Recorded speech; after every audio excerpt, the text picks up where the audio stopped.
asalaamaaleykum wa rahmatulah. monsieur le président maa ngi lay nuyu di nuyu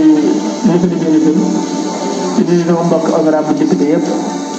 di jiital ci nuyu bi ak siyaar bi Cheikh Mamadou Mountakha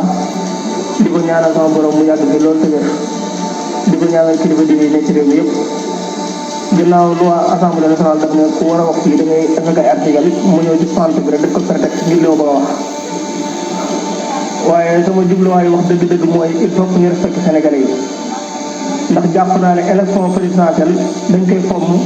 teg prétexte bu oyof bi yaakaar naa ne ñàkk a respecté Sénégal yi mënu ko weesu ndax ku ci nekk xam na ne élection présidentielle yi déjà candidat yi amoon yéene dem ci dépensé nañ ci xaalis bi bëree bëri su ma juumul tamit état Sénégal génne na xaalis bi bëree bëri pour def ko ci élection yi d'ailleurs Touba bi ma dëkk amul ay école yoo xamante ni fa lañ voté kon ay abri provisoire moom lañu teg pour voter te déjà commencé nañoo monter baat loolu rek déjà ay millions yu bëree bëri la. parce que président Macky Sall di def discours di wax ñi mu sollicité pour laaj leen xalaat pour dàq élection yi dégg naa ci ne ba dégg naa ci sax yow Amadou Mame Diop laaj na la xalaat pour dàq ko te loolu yoon moo ko may. mu fàttali nag pouvoir bi nga xamante ne kilifa bi am nañ ko ci réew mi ndax heure bu réew mi tàkkee ñoom lay dem laaj leen xalaat.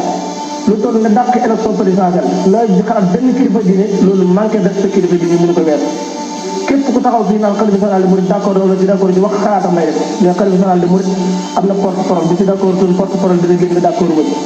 bu xalifa général di Tijaan d'accord doon porte parole dina génn d'accord ma ci ginnaaw ñoom laaju leen moom xalaat ñoom duñ génn naan bii la kon damaa jàpp ne il faut que ñu respecté suñu kilifa diine yi ndax ñoom ci réew mi lañ bokk day église bi génn na prononcé wax na xalaatam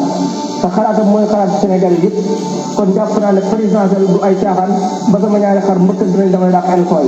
yi ñun ñu bukkandikoo ba dàq présidentielle yi suba Abdou Mbow mën naa am ngénte sax man damay dàq présidentielle ndax Abdou Mbow daa am ngénte lii du sérieux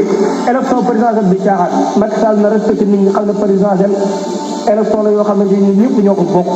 te lu ñëpp bokk def koy waxtaane kon jàpp naa ne daal député yi war nañoo xoolaat seen taxawaay te xam ne askan wi leen fi yónni jëpp nañ leen trop te jëpp gi dara weesu ko dugg seen comportement yi rek ndax tey jii lii nga xamante ni moo am Sénégal ku ci nekk xam ne du lu jaadu ndax li nekk ci buntu assemblée nationale ay junni nit ñu tere leen pour ñu toog fii seetaan li xew ci assemblée kon loolu moo la wane ne li ñuy nëbb jubul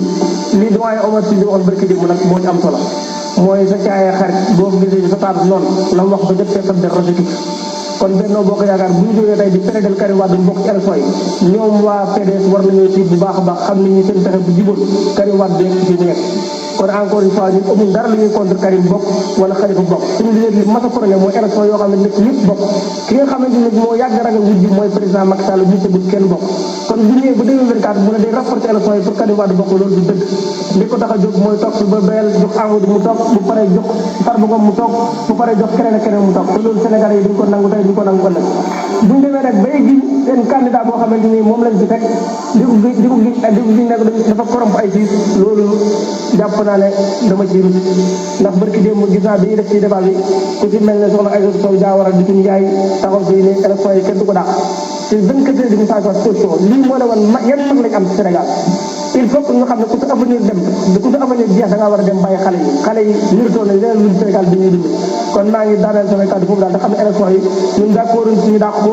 liñ sàkku mooy ñu ubbi élection yoo xamante ni ku ci bëgg a bokk dañ ciy bokk te élection yi dàq ko wees na ndax loi bi nga xamante ni moo war a ci élection yi def nañ ko te dépassé nañ ci ay milliards kon foofu laay daaneel sama kàddu asalaamaaleykum wa rahmatullahi taala wa barakaatu jërëjëf